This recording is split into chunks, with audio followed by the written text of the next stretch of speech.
Again, judging this round with me are Amirul, Amy, Ernest, Kugan, debating on the motion, assuming the technology exists, this house would allow individuals to buy and sell the remaining years of their life, as opposed to restricting access to the technology completely. To start the debate, I'd like to call on Prime Minister. Here. Great. I'm audible. Yes, you're audible. Thank you. Give me a second. Oh, and if one of the panelists can also time the speeches, that would be great. I'm also timing, by the way.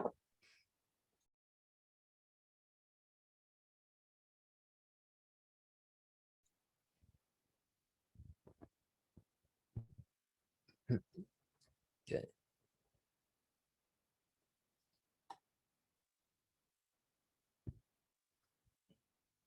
Starting in 3, 2, 1.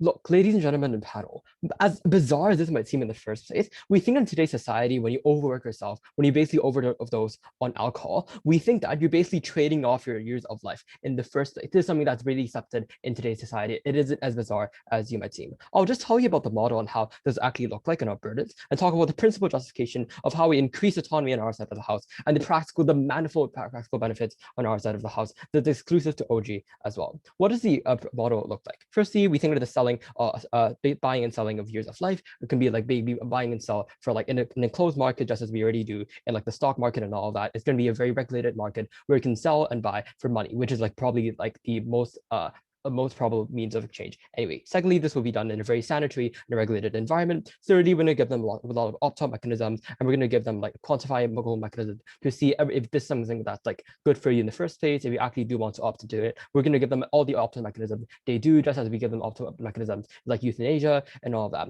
On the other side, they have to basically defend complete restriction of this. That's to say, you have like no black market and all that. You have like basically no oversight of the technology whatsoever, which we think is a net good for humanity. We think is incredibly positive for our side of the house.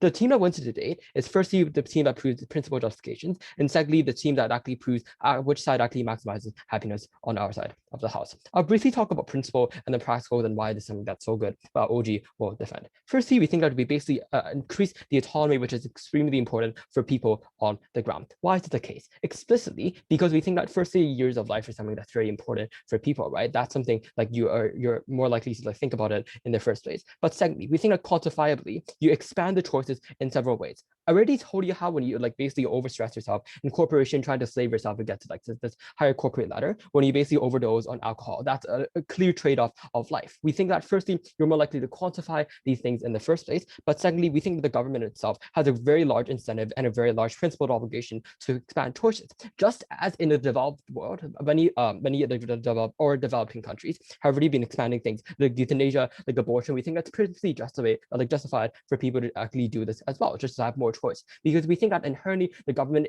isn't that good of an entity, because like it could be entirely anti and undemocratic. No, thank you. That is to say, in the US, many frequently documented as one of the most democratic countries in the world, there's like a 10%, 20% of incarceration rates that are wrongly incarcerated for people. We think that the government doesn't do the best decisions, therefore principally justify for like the individual to do so, just as we already do for abortion and euthanasia. Therefore, we would like to push the burden in opposition to prove why there's a clear third-party harm, such as like, shouting fire in the stadium or something like that. We think that explicitly, because the state is so coercive, an individual should have this right. We're more than proud to propose this and say this principally justified.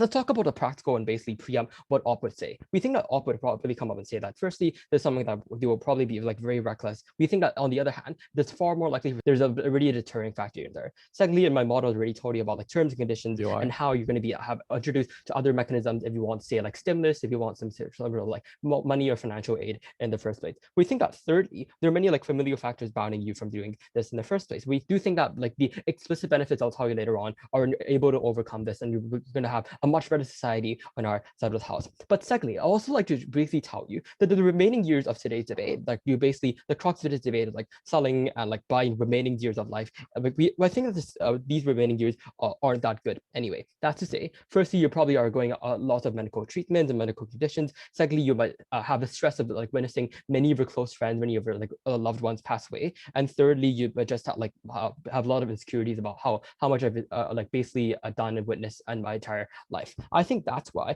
especially because like of thirdly, a global rise in say life expectancy, but maybe driven by like the global decrease in say wars and conflicts, maybe have more green technology, meaning that there's less pollution, and thirdly, because of the large advancement in medicine, like literally, if you think about it, the COVID vaccine was done under a year, which is probably something that's unprecedented. We think all these factors means that they won't be reckless. There's a rise in life expectancy, and thirdly, the remaining years of their life aren't that special anyway. We think that is why we are able to, when you have like this clear mechanism and this clear closed market, that's far more likely to for you to like maybe trade some of your years in your current day to have the money, and we think that's something that's incredibly important. No, thank you. What does it look like? I'll clearly illustrate to you in 4 scenarios, and maybe like my deacon's gonna talk about this later on, and why this creates a much more harmonious, much more beneficial society for all. Firstly, let's talk about the worst case. If people are like, let's tackle the worst case, and even if someone gonna say that, hey, maybe very underprivileged people will feel like, hey, like I will be opted into this and I will do this in the first place. I don't think that's the case because firstly, again, I've told you about like fear of like death and all that, like terms and conditions. But secondly, there are other mechanisms like stimulus, aids, and all that. But if they do decide to opt into like a world, we think that several things will happen. Firstly, especially because we told you about this lump of money is probably going to be quite quantifiable. They're able to like really calculate and internalize the amount of money, which could be spent on the following 4 things. Firstly, the adequate provision of food. Secondly, you basically, because you're able to have this food and all that, but which we were debated in round like 3, you basically have like way less conflict with family and all that, because we are able to have a much more secure basis of life. You don't have to like fret about putting food on the table, which is something that many people in developing countries fret in the first place. But thirdly, you're more able to invest in things like good shelter, which we think are incredibly important for like say defense against like the natural disasters, against like many like national havocs and all that. But we think that fourthly, you're more able to defend yourself in the long term. We think that this is important because you're more able, because of this, to like access things like medical opportunity to maybe like firstly extend your life, no thank you, or like extend your life anyway, because we think that if you're going to die due to a tsunami because of not lacking shelter, your life's going to be pretty short anyway. So you expand life on our side of the house, even in the worst case. But secondly, because of the large majority of people in developing countries, because of all that, we think that the number of magnitude on our side of the house is likely to be quite large as well. But let's talk about a second more probable thing, right? We think that many people around the world are more likely to be going to like investing, because during COVID-19, maybe like you will be full for like, oh, Amazon, going to like having e-commerce empire and all that. We think that when you have a lump of money, that's explicitly important because of several reasons. Firstly, investing itself is something that's inherently like self-regulating, right? That's to say, if you invest in a wrong stock, you might be deterred from doing so. You basically learn the best way to invest is probably just to like invest more, right? Like just as like people say, the best cure against hate speech is like free speech, more speech. So you basically, when you invest more, you're able to like maybe deduct and basically analyze which stock fluctuations are better in the long term. But secondly, we think there's a multiplier effect in terms of investing, meaning if your capital like in general and average are more likely to like multiple in the long term. My DPM is going to talk about like passion and how this is more likely to secure things like marriage, which are explicitly important, which we think are like things we expect in life anyway. But I'll just like to end my speech in a very simple manner. Would you rather have like a really long life that you really don't accomplish much, or like preferably maybe a shorter speech, rather a shorter life that is principally justified, that is all the benefits that I told you, where you can like invest, where you can have individual security, where you can invest in your passions and secure marriage? I'd really opt for the latter, and I hope all debaters in this round would opt for the latter as well. Thank you. Pause your proposals. I'd like to thank Prime Minister for that speech to present a clash of opening opposition. Leader of opposition, here. Hi, am I audible? Yes, you're audible. Okay, great. Let me just go through my speech, go through my notes for a while.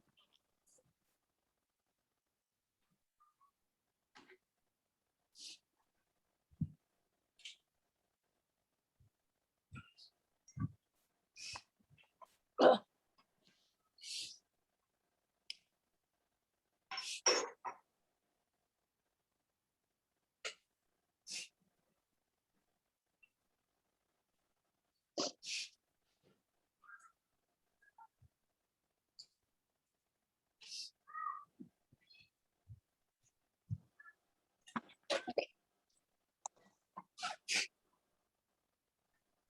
Speech starting in 3, 2, 1. OO's burden today is to prove to you why it is inherently bad for the society and those who chooses to sell their remaining years, right? And not only so, right? What is the biggest difference between status quo and the system that government team is suggesting is that in status quo, everyone is equally affected, right? Your time on earth is equally distributed, and which is why we tell that we support this fair system, right? So firstly, our first argument is about how life has meaning. Every life has a certain meaning to it, right? And we also tell you that the same reason why people prevent suicide is important, and why you don't allow people to willingly sell their lives to slavery, and we will prove to you why it is important. So first thing is because that it is irreversible, meaning that they do not know what is going to happen in the future, right? No matter if it's good, it's bad, it's rewarding, or like it's actually wholesome for this person, right? Once you buy that person's life, it's over. There's no way to make a change or make it right? So the impact is that you take away everything from their remaining years, the good and the precious ones included, right? Secondly, is that they do not meaningfully consent into the unknown, right? Because you don't know what the afterlife looks like. You don't know whether, they are going to go to heaven and enjoy all the things, right? You are unable to make sure that life is going to be better for them or benefit them in any way, right? So the comparative is that when they still have the remaining years, they have a chance to make the best out of it and generally make things better for them, and have more things that are precious and rewarding, right? And the impact of the irreversible means that there's no incentive for them to improve in the future, right? And there's also less meaning to life. And it also contributes to people not wanting to better themselves, meaning that these people will just think that, I'm just useless and my life is just useless. I can just sell my life and that's all. So life has value that money cannot dictate and is important. Even if society today thinks that your life is useless and you bring no contribution towards the community, it is not up to anyone to define if your life is successful or not, right? You have no right to say whether this person should stay or not, which is why we think that's the most harmful thing in the system that government is supporting today, right? We as humans, we grow and we feel, right? In bad situations, we learn to adapt and overcome it, right? Isn't this the great thing and the most precious thing about life and the value of life? These obstacles bring certain meaning to life. The happiness and sadness, the ups and downs all provide meaning. They show you how you've grown and as a person, right? The people that you love and the people who love you are also the meaning to life. You're equally as important towards these people, right? The experience that you own are those who define you as a person. And the value of life comes from what we are able to do in this limited amount of time and the ability to fulfill the most and make the best out of this precious time. So by saying that, like, how the government team will tell you that, life is bad and needs improvement. But we still tell you that selling your life is not the way. The best way to improve is investing in aspects to better your life by seeking help from your loved ones and therapists, right? Government team undermines this because your alternatives are useless, because people will obviously choose to go through the procedure because they are going through the phase where they are just in denial and they feel like there's no longer any meaning to life. Sorry, I'll accept it later. So next is all telling about how they should learn how to improve themselves through reflection, right? Because in your world, you just give people this option that, I don't have to learn from anything because my life is just useless and I'm going to be in sadness anyways. But we tell that when people learn through these things, it's going to make them a better person and live a better life in general. So we tell that they have no rights to steal away all of these things, right? And we also tell that Gov cannot do this because life becomes a commodity. You put a price tag on your life, right? The problem is that you become at fault for not selling your life. It places an unfair burden on the individual and stresses on them, right? It makes people think that life is meaningless and commodity. The principle itself is bad because it's rooted in aspects of dehumanizing actions like ethnic cleansing, for example, killing, genocide, and removal of human rights. The impact is that Gov normalizes this mindset that is toxic towards people. It also makes it harder for minorities and the vulnerable to lobby for change because you can simply just say that, you can sell your life and get money. And if you don't, that's why this is why you're in such a state that's bad, right? Does anyone want to POI?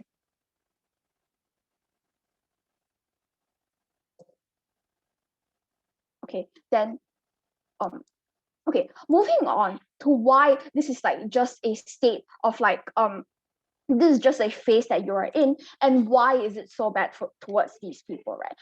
Like coming from government, we hear that these people are going through something like, or an accident, or you just like lost your family is just gone. But we tell you that these things are often not a phase that you go through, right? Something that makes you feel like your life is about to end. But no, right? These things can be mitigated. These things can be healed through time, which is why we tell you that today it is important for us to acknowledge that the value of life is important, and everyone's life deserves a chance to be changed, and why government just doesn't do this, and not that how by buying and selling it is gone forever, which is why we tell that it's better safe than sorry.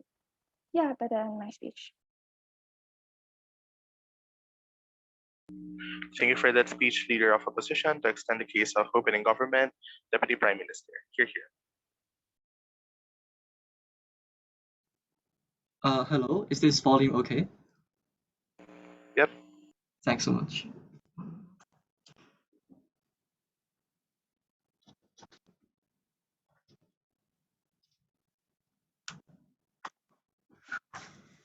Okay. Right.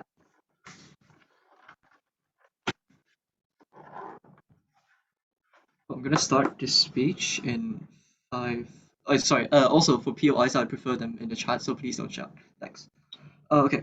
I'm gonna start a speech. 5, 4, 3, 2, 1. I find it interesting that side opening opposition chooses to argue on passions, because we think that the best way for you to harness your passions is for you to get the most resources possible in a relatively short period of life you are on this earth, and actually maximize that potential you get. This is something that you uniquely get under opening government. This is something that was not responded to by opening opposition. I'm going to do 3 things in the speech. First of all, a bit of refutation of what Ella Boss says. Second, a bit on extension of, say, passions. And finally, a bit of weighing on, say, wow, okay, wait over this. Cool. Okay, so the first thing they told us is that life somehow has some sort of meaning. And we say that life somehow has some sort of meaning. It's kind of evil for you to actually steal from them all of that stuff. First of all, we already provided to you the principal analysis on why we actually give people more autonomy in the first place. We give people the analysis on, say, how you're able to now choose whether to actually buy or sell life, right? We give people the ability to say buy. That means we also think that life is something that certain people might want to have more of it. We think this is something that we expect. We get the best out of both worlds under here. But the second thing here is that they told us that, life... I told you to no. Okay, so the second thing they told us is that they think that life is somehow going to be a commodity, right? No, half of the motion literally allows you to say buy life. We don't think that life is going to be meaningless in any sort of way. No, thank you. But the second thing here is that they notice that they ignored the incentive analysis that we gave you in PM on, say, why people are less likely to actually be rash, but more likely to actually think such things out, right? They're more likely to think that because death is something that's severely kind of scary, because it's kind of intuitively scary to die. We do not think that people will just think that the life is just numbers and all of that stuff, and they will just throw it away down the drain, all of that stuff, right? But the third thing they tell us is that because of this motion that you're going to take away everything, right?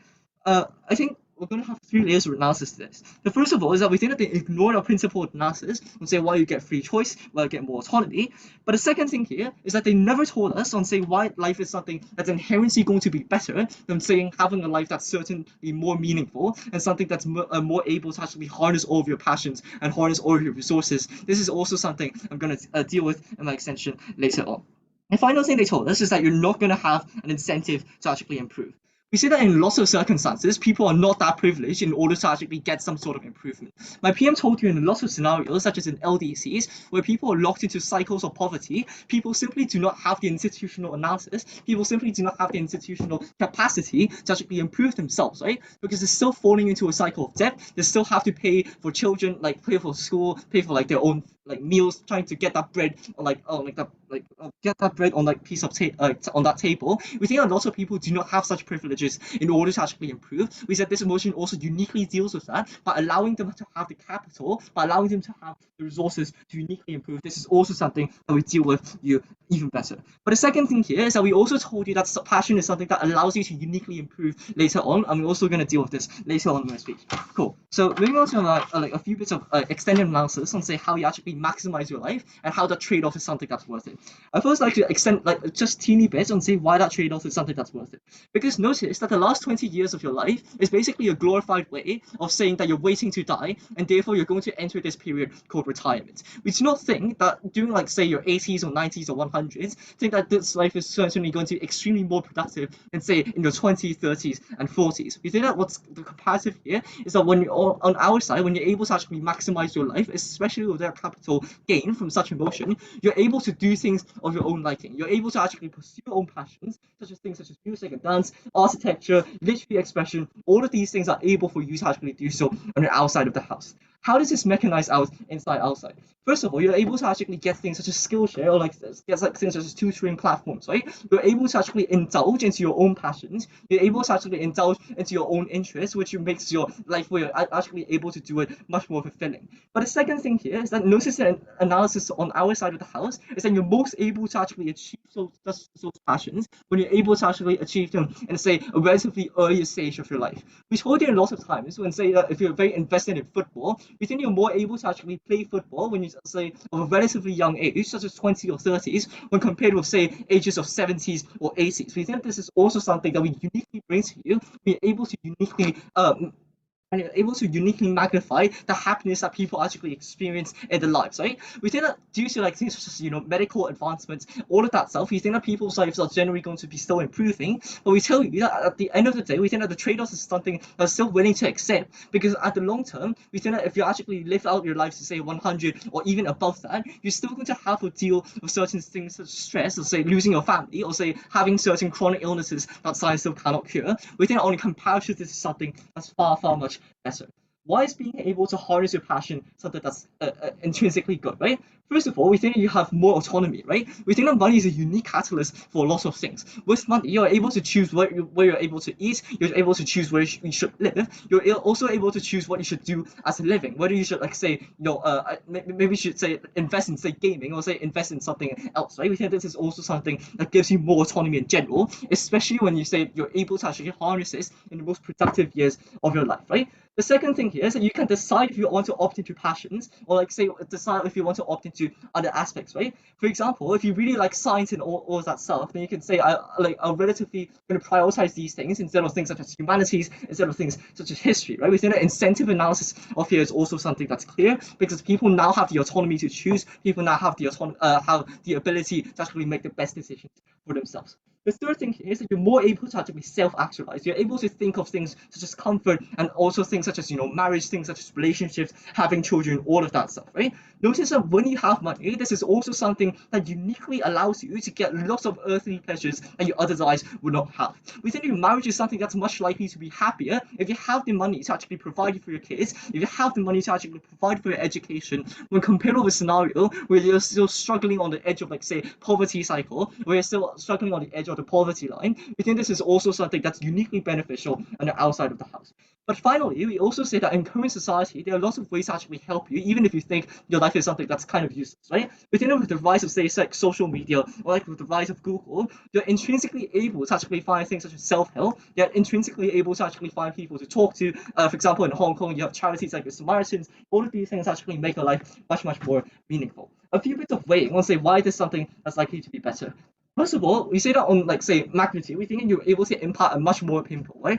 It's not just like say people who are living in poverty, but also everyone who thinks that their best years of their life can now be maximized in the best way possible. This is also where we win on say numbers, right? But the final thing here is that we still win on say vulnerable demographics. We allow vulnerable people to choose the best path for themselves instead of living a very bleak and a very life without hope. We think this is also something that's intrinsically better on the side opening government we've never been prouder to propose.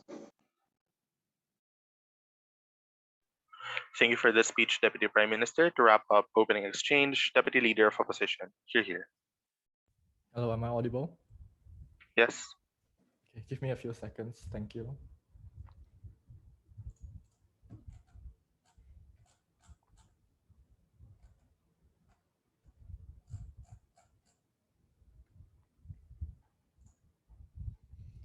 Okay, so speech starting in 3, 2, 1.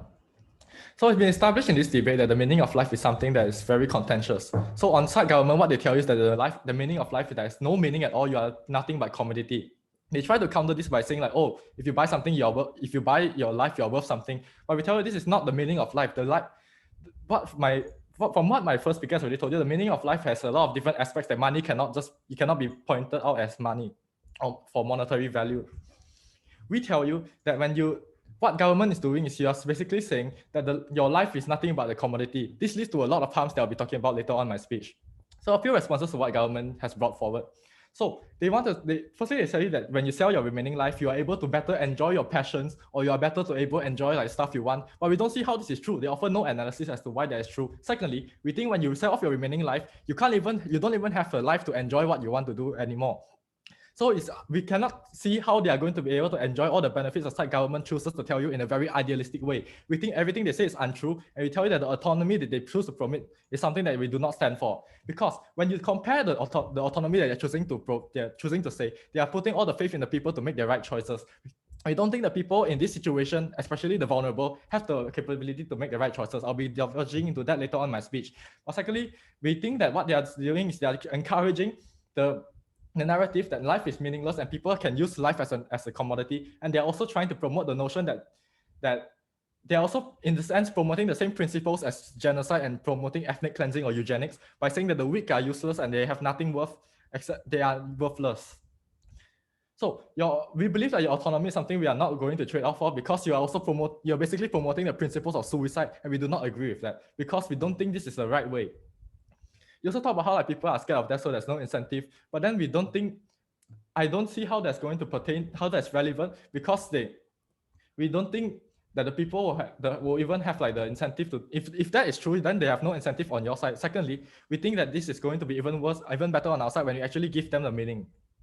So lastly, they also want to make it so like the buying and selling of life is like a commodity, right? So therefore, that means they should have like regulations to prevent exploitation by people that are trying to coerce people that are irrational into selling off their life. We don't think they provide any analysis to this. So it's right to assume that there will be exploitation, considering it causes a market incentive. So you talk about how like life is meaningless, right? But we think this is even worse on your side when you say that only the rich can buy like life from people, and we think this is going to worsen the lives of the vulnerable.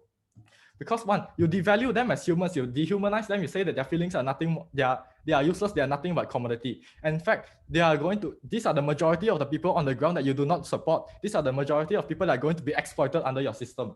You only benefit the minority of the rich who are even rich enough to afford to get the life they want. So we don't think this is something ethical, because you are inherently putting the risk of other people for the gain of a few elites.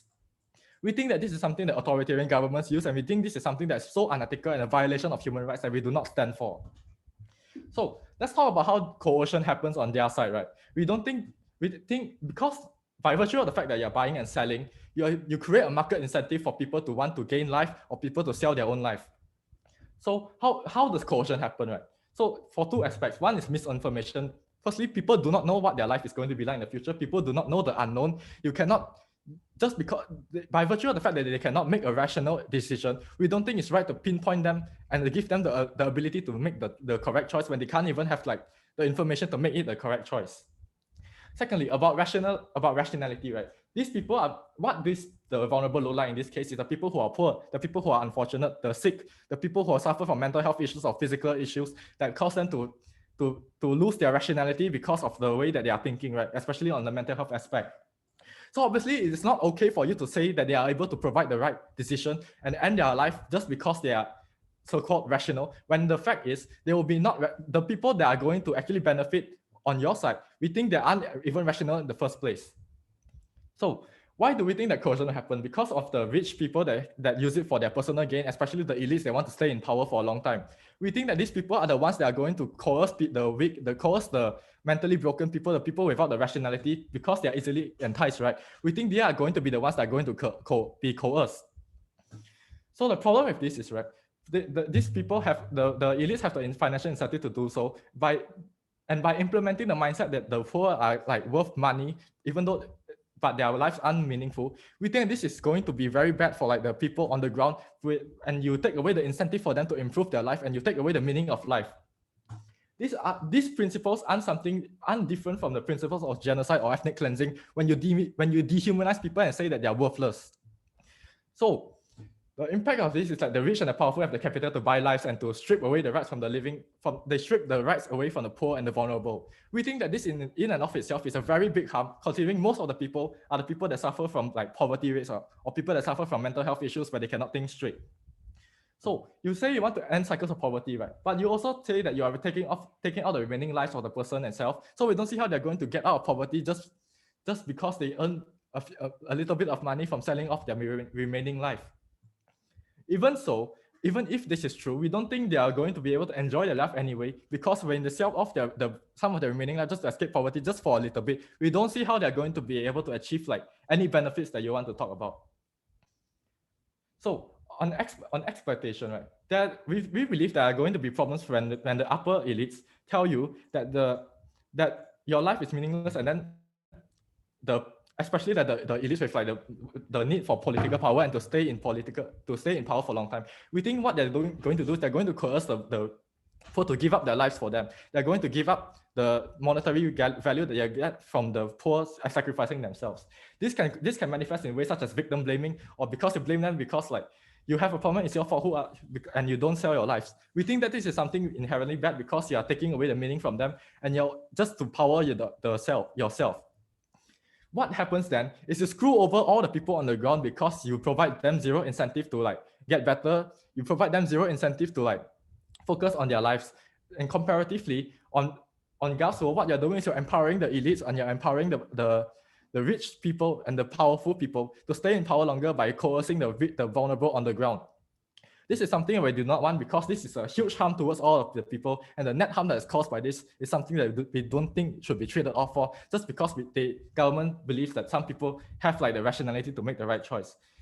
So in conclusion, we think that on our side, we better benefit people as a whole because we do not take away the incentive for them to improve. Because when you take away the incentive, there is no reason for people to care about life anymore, and you're going to empower the people that are going to prey on this weak, to prey on the irrational. We think that you are going to support a government that is unethical and immoral. We believe that the meaning of life is more important than selling it off just for monetary gain. Thank you.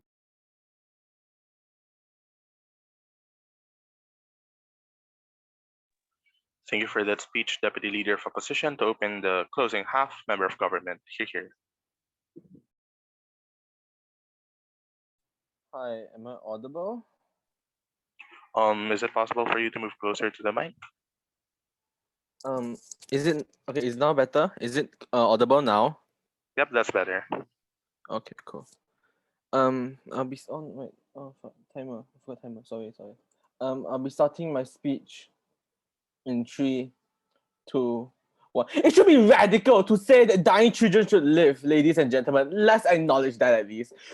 But here before that, we need to characterize the motion better. We don't support an open market system to this like eBay, where it's totally open on the market with no restriction whatsoever. We want a system where consent of the seller of that life must be obtained first, and we allow for the seller to determine who would buy that life. Because rather than saying government having a say in the worth of a person's life, which violates the autonomy of this individual, we said that the choices should be up to the sellers themselves. We said that those are willing to sell their years, oftentimes are people with actual heart of gold, or second, people in abject poverty with no way to alleviate from that poverty cycle. And most of these buyers are oftentimes terminally ill patients or lives of rich individuals that are tragically cut short due to certain medical diagnosis as well.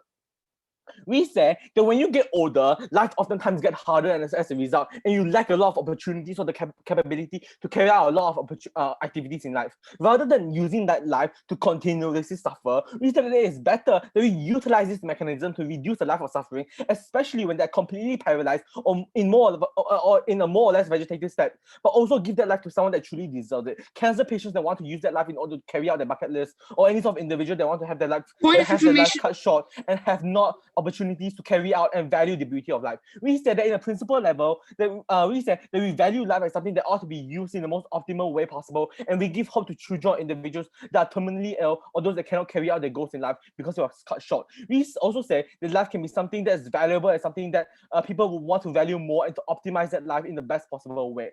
We say that these sorts of trade, as long as consensual, should be seen as legitimate as a result. We have to acknowledge that a year in life is definitely something that's very expensive and could could Why? cost it could cost a lot of money. No, thank you. There's Point of something that information. opening opposition conveniently sideline. No, we said that in this case, families or community in abject poverty would be willing to sell those years of life because rather than living 30 years of living in this state of poverty, we said that 25 years of enjoying their life to the fullest would be much more beneficial and also give meaning to their lives. As a result, simply because financial and social hindrances are not as significant anymore, there's the ability to sell that life alongside the financial and social difficulties associated with that life in order to have one that's more meaningful. We disassociate the lives of these people and the difficulty of these lives as a result of birth lottery. In that sense, we said that we are putting these lives to good use. To terminally ill patients, they want to enjoy their life more, or children with leukemia or any victims where the innocent lives are reduced due to medical conditions. But what if it's way too expensive? We can just mitigate that by saying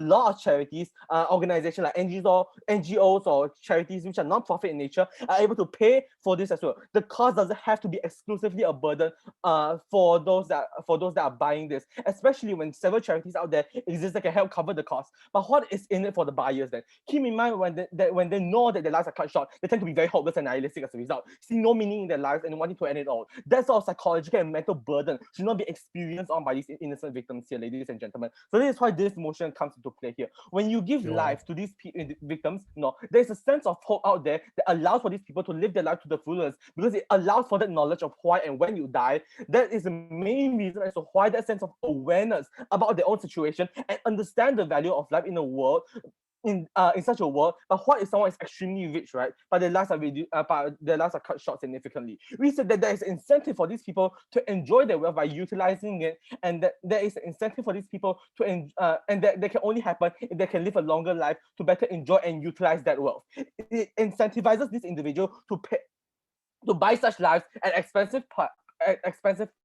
What does that mean? It allows for a significant chunk of that money being given to the lower and working class that can be utilized. It's able to liberate these people from financial restraint as well as societal ones, because these negative stigma of living in poverty and use that money to help better their communities or their families. Because keep in mind that under the status quo, their lives are inherently connected to their financial condition, and that restricts them from enjoying certain things in life. And it's going to take a relatively long time or forever to climb that social ladder and alleviate oneself from poverty. But what does this technology allow? It allows for life to be disassociated. It allows for that life to be donated to someone that wants it, all the while the negative condition associated with that life disappear. It's a quicker way of elevating yourself from poverty. It allows people to live longer lives and enjoy and really optimize life, seeing that it is more valuable, because keep in mind that they already know the significance of their life, especially when suddenly death is knocking on their door. So the fact that death is now further away from their door, they'll be more incentivized to live a meaningful life by devoting themselves to certain causes or aim or to marry the love of their life or whatever. But what OO is wrong in this debate here? Of course, we do concede that the future is unpredictable, but at least on our side, we give or at least we allow people to value their lives and to optimize it in the long run by giving a meaning to that life. We're willing to trade off the unpredictability of the future if it means that a lot more people are able to utilize that system to earn money to sustain or alleviate the communities or families from poverty. No, or to live a longer life and to make it meaningful. No, of course, life is important, and it's because of that many many acknowledging that life is important, that people want to live their life full of meaning, because the alternative under their sides are children with leukemia dying, people in the closet vegetative state unable to enjoy life, people in dire health condition with a wife and children to feed, unable to sustain their family simply because aspects of life are so significant are so significant they cut down the life of these innocent people that in no way warrants it. It also allows for people to better escape and change their fate away from the birth lottery and to a brighter future. But what else did OO say? I don't see why OO keeps on satisfying life as something very sacred and meaningful. I don't see a life that is lived with abject poverty or terminal illness as meaningful, ladies and gentlemen. I see that as acceptable to gatekeep the sanctity of life, all the while not caring about the welfare of lives that are bad because of the presence of birth lottery. We make life much more meaningful. There is a way to escape their fate, and knowing their fate in hindsight will incentivize people to have meaningful life. It is ironic to say that we don't care about life, while their sides are whitewashing the many suffering and the painful or traumatizing experiences of these victims, ladies and gentlemen. Which side values life? Clearly ours. Opening government has very valid points, but unfortunately, lack characterization. Flash out no stakeholder that will be affected significantly by this motion, and lack of process analysis in the outcome. But what did we say? That life can be valued more as a result. People can escape a horrid condition that occurred upon them because of a birth lottery. The negative and harmful condition of that life can be disassociated from those in abject poverty. That allows for mass transfer of wealth to the working and lower class. How life can be used in a more meaningful manner. These are all the substantive that we have brought in this debate that the opening side has failed to bring up. This is what our side threw in. Because under their side, they keep talking about the sanctity of life. But if the sanctity of life is so meaningful, then at least let people with leukemia, let children that are victims of war to live longer. That's better for them. There are more opportunities for them, rather than having their life cut short because of luck. This is why our side wins this debate today. And thank you.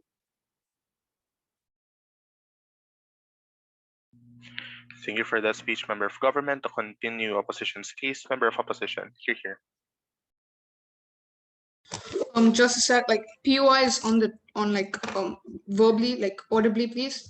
And like if you can, please refrain from typing in the chat. I've got a personal timer as well, so like time really shouldn't be a problem. Okay, so I'm going to begin in 3, 2, 1. Panel, note that opening government came up here and told you very grandly about autonomy. And then their counterparts in closing government came here and told you about choices. Now, I'm not sure what the difference is between the two, but either way, right, both of them, not only are they entirely irrelevant, or like it's horrendous to even suggest that people should have a choice to, like, when it comes to ending their own life. And even if it's all right, like autonomy is like the end all be all, autonomy is like legendary, autonomy doesn't exist. And that's what we're going to prove to you today, that the entire government's case, each and every one of them, all 3 of them, are based around false assumptions, right? So let's actually get to that. Okay, so firstly, I'd like to state that this debate hasn't been characterized properly, right? No matter what closing government things they did, they still have left out some very important things, right? Firstly, we at opposition haven't been told how exactly the government regulates this entire process. Just saying that the government regulates it doesn't prove to us that now everything is in place. Now the government's going to ensure that there's no black market or there's no exploitation of lives in terms of like economic benefit and greed, etc. Right? We don't know how it's done, and that's why we're just going to assume that it's not done. Also, they told us that that we render the value, like some people are going to die anyway, so it's better if they die quickly, and some people like need to live longer. Firstly, how do we render the value of human life, right? There's not a single objective metric that anyone has named in the 7 billion years of this planet's existence that there's a way to render the value of human life. There's no way we can say one person is more valuable than the other, because that just doesn't make any sense, right? If there is, please enlighten us. Like, it would be like amazing if you could, right? Also, a bit later, yeah. And also, right, even if you are rendering the value of human life, please consider the entire ethics of the situation, because you're saying that, hey, just because in our opinion you don't contribute enough to society, we think it's better if you die first so that this rich guy lives longer. We believe that's entirely unethical. That's a cold, heartless narrative, and we're more than happy to reject it. Now, they said that people, okay, I'm not going to go at that again. Now, autonomy. Opening government's entire case is based around autonomy, right? Now, I'll explain later why autonomy doesn't exist on their side. And yeah, I'm actually going to get to that in a second. And then pursuing passions. Only analysis provided with regards to this by opening government was the football example, right? They didn't provide any strand of analysis other than that. They said that people play football better when they're younger. So if they live longer, apparently they're going to stay younger. But nowhere in the motion, nowhere in the statistic, nowhere, like, you haven't defined it this way either, right? If you're like living longer, it doesn't mean that you're stuck at the same age forever. It means your body is still getting older, it just dies slower, right? So even if you want to play football because you're younger, you're still going to be a 50-year-old guy running around playing football. They also spoke about how people should be able to make choices with regards to their life. That's pretty much the equivalent of saying, if you want to commit suicide, you may commit suicide. We again, a cold, heartless narrative. We reject this, right? They said that cancer patients should be able to live longer because, like, they're destined for death. Like, cancer patients should be able to live longer, so they should buy like lives, right? Because they're destined for death, and we want them to live longer. Now, the analysis they provided for this is that in the 1 year that they actually live, they can do a whole lot of good. But that makes absolutely no sense, even from their immoral perspective. If we were to analyze it from their perspective, right? When a cancer patient gains a year, another person loses a year. So there's an equilibrium here. And even then, right, from their perspective, from the way they analyze things, that person would be more fit than a person whose body is dying to do actual good in the 1 year. So everything they've said regards to the cancer patient point makes absolutely no sense. They said that it somehow diminishes poverty because like poor people get more money from rich people. And then this is actually a pretty crucial part of their case. They said that people will learn to value their life because they're living a shorter version of it. Again, an equilibrium exists, right? Please. If someone's learning to value their life, another person's learning not to value their life. And this like entire category of people is actually more in number. And I'm going to explain that in my substantive, which will start now. But before that, I'll take a POI. Keep in mind that a life cut short, there's money to utilize that life. It's valuable. That a life that is increased but have significantly less money can also be valuable. I don't see an equilibrium in this case. Okay, well, okay. A life that is increased is not as valuable as a life that's shortened from your logic. And you know what? I'll actually get to that point first, right? We tell you that society doesn't move forward because life as a whole loses its purpose, right? First, let's examine what the purpose of life is here today, right? Why are we here debating this motion? Why are the spectators here watching this debate? And why are the judges here judging? Because everything we do, every single decision we make is interrelated with us trying to find happiness, with us trying to find pleasure, with us trying to minimize pain. Whatever we do it because we like it more. Why do we want to do stuff that we like more? Because it gives us happiness. But if people start to live to the extent that after a point, people like stop finding bliss in whatever's going on, right? The only reason people enjoy anything is because they have limited access to it. You achieve goals, you set a bucket list because you want to finish it before you die subconsciously, right? These are things that provide happiness and minimize pain. But when you live forever, when you live for a long period of time, there's no point actually achieving these goals because you've had pretty much like all the time in the world to do it, literally, right? So people will be wrapped in a cycle of being ungrateful for their life, and after a certain point, there's no happiness left and society doesn't move forward.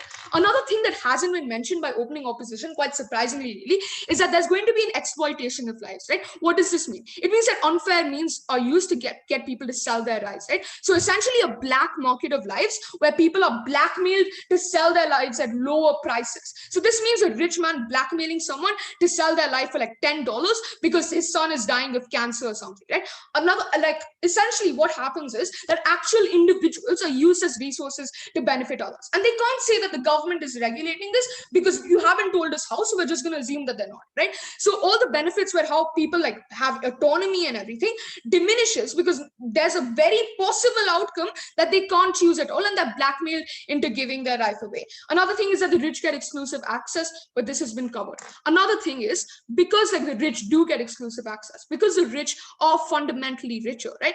Old people tend to stick around forever, and like poor people get out for like, you know, get out like in like 50 years, as they said, right? So as a result, healthcare prices go up. There's literally no productivity left, and the economy doesn't function, society doesn't function, the world doesn't function, and that's why side with opposition or we won't function. Thank you.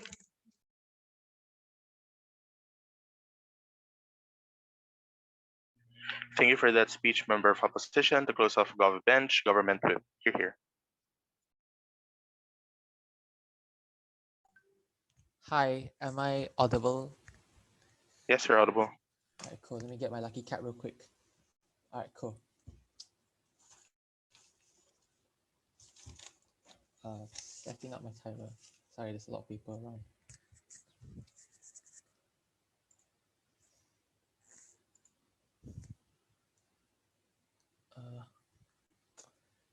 All right, I'll be starting my speech. Oh yeah, by the way, I prefer my PY's verbal. Okay, now that that's out of the way, starting my speech in 3, 2, 1. You know, for a debate about buying life, I feel like opposition should buy some life for the entire case because it's dying. So why is that? So I'm going to give you like 10 rebuttals as to why side on opposition's case should literally just fall down into the grave pit. and like bring up the clashes as to why closing government provide better substantive than literally all three teams in this debate. So number one, starting opening, they went on to say about how life has no meaning, how when you perpetuate this kind of narrative, when you allow this kind of technology to exist, there's no meaning. When in reality, death is not the greatest loss in life, but it's what dies in you while you're living. Even on your side, the notion that life has no meaning still exists. Atheism still exists. There's no afterlife. And it's perfectly fine on our side. But they kept on pushing about how this narrative is really harmful. When in reality, we live with the fact that life has no meaning every single day. We live a very nihilistic outlook. And we say that's perfectly fine. For some weird, then we say that it's perfectly fine. And then it's worse on like now people can live longer to enjoy, and this actually can no longer live longer. People can no longer buy life in order to make up for the life they lost back in the old days. And people will live long years of suffering. You think people, like for example, people who live in Syria, people who have been rape victims, will want to live with the trauma and the fact constantly waking up at night with the entire years of suffering? Of course not. Next, so the second rebuttal about how they brought out how poor people will be seen as a commodity, how understand that the years of life is really expensive.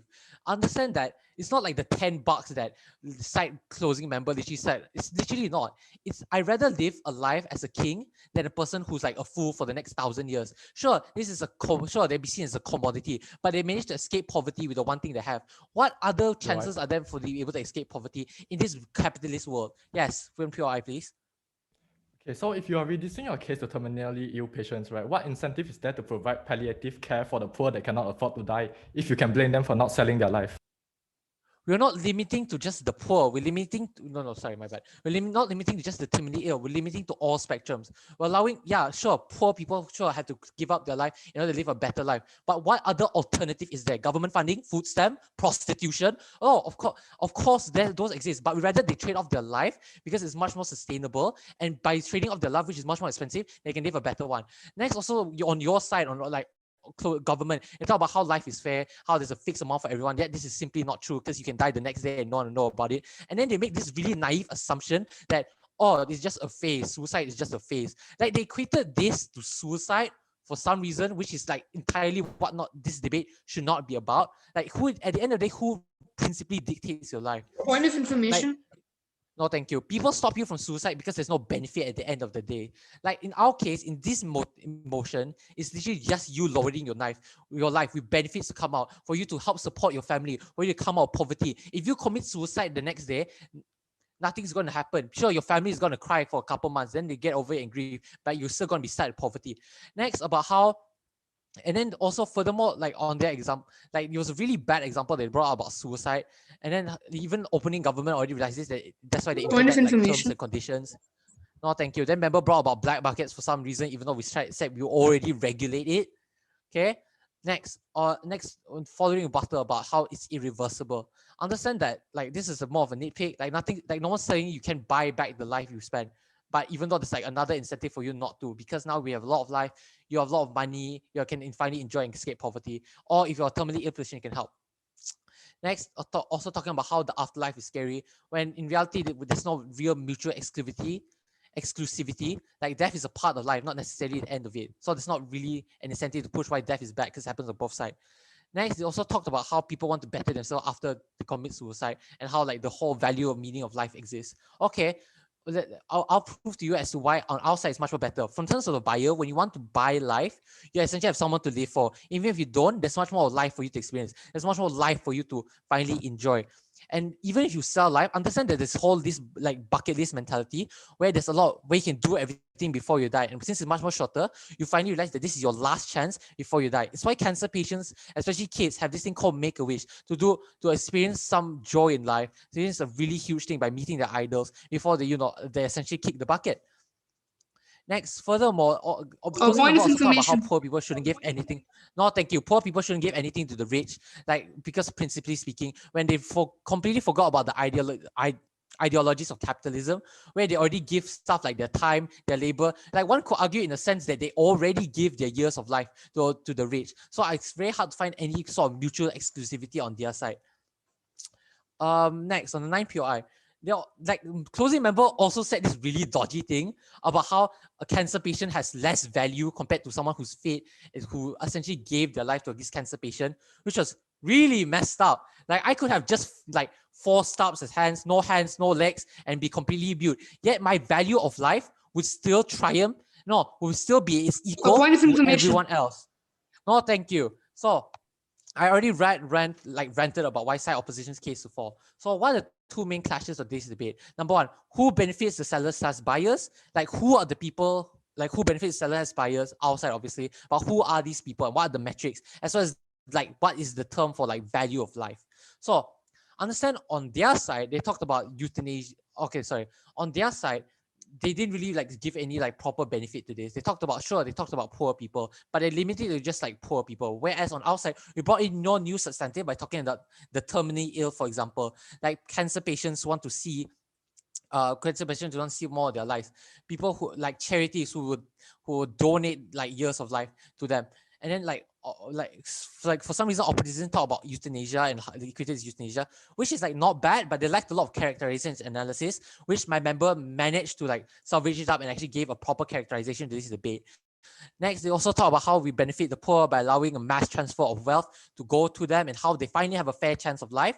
Because understand that at the end of the day, everything's based on luck. So now by implementing this type of policy, we actually give them a way to climb, and how we overall like give this kind of life to people who actually kind of deserves it.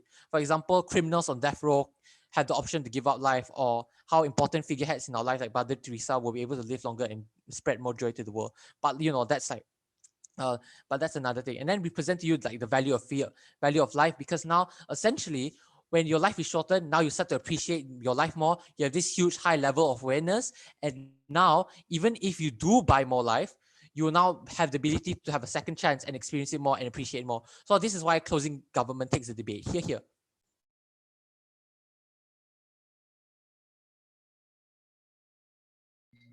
I'd like to thank Government Whip for that speech. To finally end the debate, Opposition Whip, here. Just give me 1 second while I bring out my personal timer and I'll begin.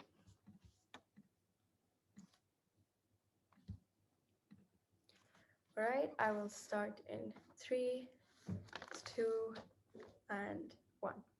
Panel, the place where the 2 sides part is the value of a long life. And that is what I will explain throughout my speech.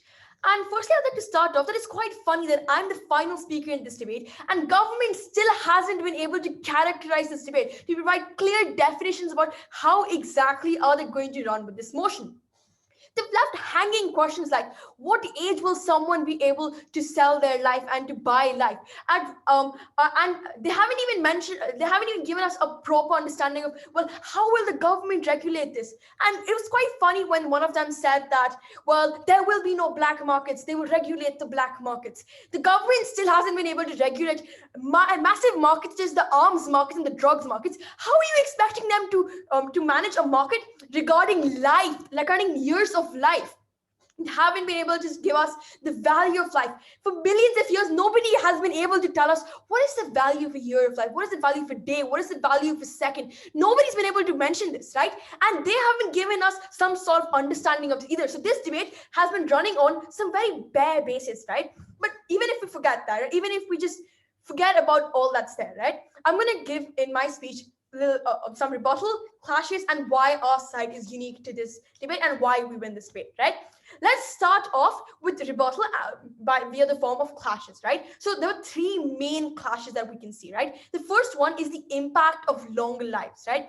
Now, what opening government came here and told us was that, the longer lives, people will have a lot of stress, and that, these lives, essentially, they even said, I'm going to quote the words, these longer lives don't matter, and that shorter lives are more productive, right? Now, opening government, they have this very underlying assumption in their case that life is existent to be productive.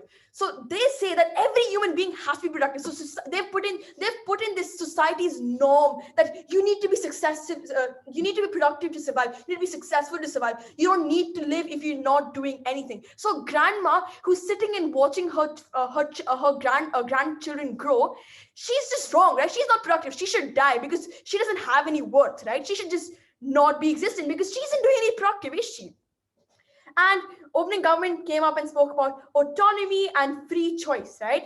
And again, my previous speaker had refuted this, but once again, there is no autonomy here. People, when you give people shorter lives, they're more stressed of something to make of it. When you give people, when you tell people, you have what you have, right? You don't have any buying, selling, you don't have any limit, you don't have any, transaction of life, right? What happens is then that they are able to live their lives, right?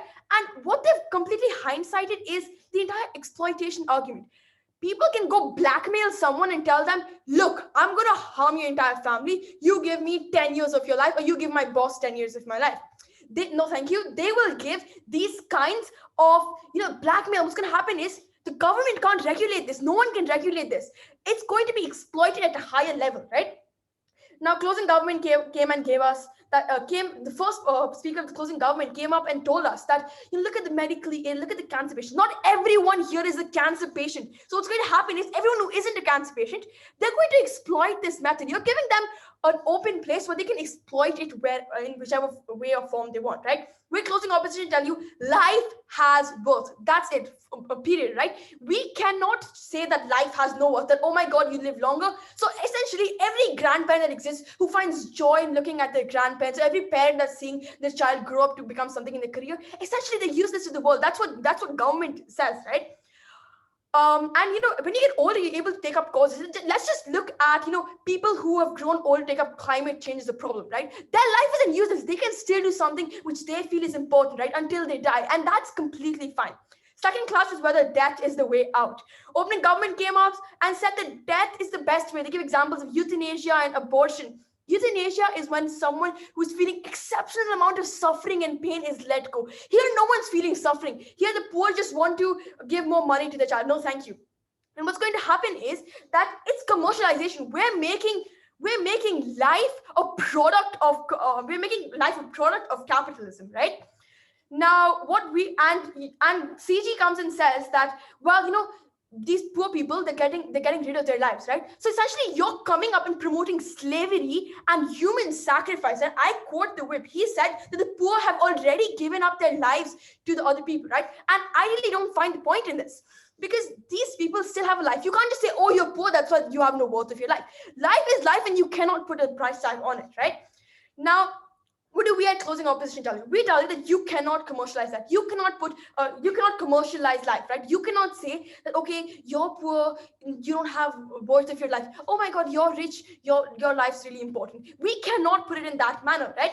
Let's look at the final clash, the mindset of people. Opening government came up and said that shorter lives, more productivity. Again, I've refuted this. The shorter the life, the more stress they have that, oh my God, I need to get this done. And that just ruins people's lives even more. Closing government came up and said that for people of cancer patients, or people who are terminally ill, it gives their life more meaning, right? And they also mentioned, and what's starkly confusing is that the closing government's whip speaker came up and said, life has no meaning. We all know that life has no meaning. Then how are you saying that these people who are terminally ill will have more meaning in their life if they have more time? I really don't understand that you're conflicting your own arguments in the same speech, right? Now, what we at closing opposition tell you is that people should value their life the way it is, right? That when you're making someone live longer, they don't value their life as much as someone whose life is shorter. So what's going to happen is there are so many people who won't be valuing their life, and there'll be so many people who are valuing their life, right? What's going to happen is the number of people who don't value their life will increase because there are rich people here. Rich people will buy years of people's life, and that's just going to be a horrible thing at all, right? Now, let me quickly take you through the arguments that we've given at closing opposition and why it's important that why we're unique in this debate, right? The argument that we've given you is exploitation of people. We've told you that rich people live longer, right? We've told you the economical side. The government will have to pay pension for so many old people who are living for so many years. The amount of healthcare, the amount of money that will go into healthcare, because their body, nowhere in the motion does it say that their body is still going to be the body of a 30-year-old. They're going to grow older, their body is going to deteriorate, and what's going to happen is that more healthcare, more money will go into healthcare, right? They're ungrateful after a point about their life because they say, oh my God, I have 25 years more. I really don't need to care about my life.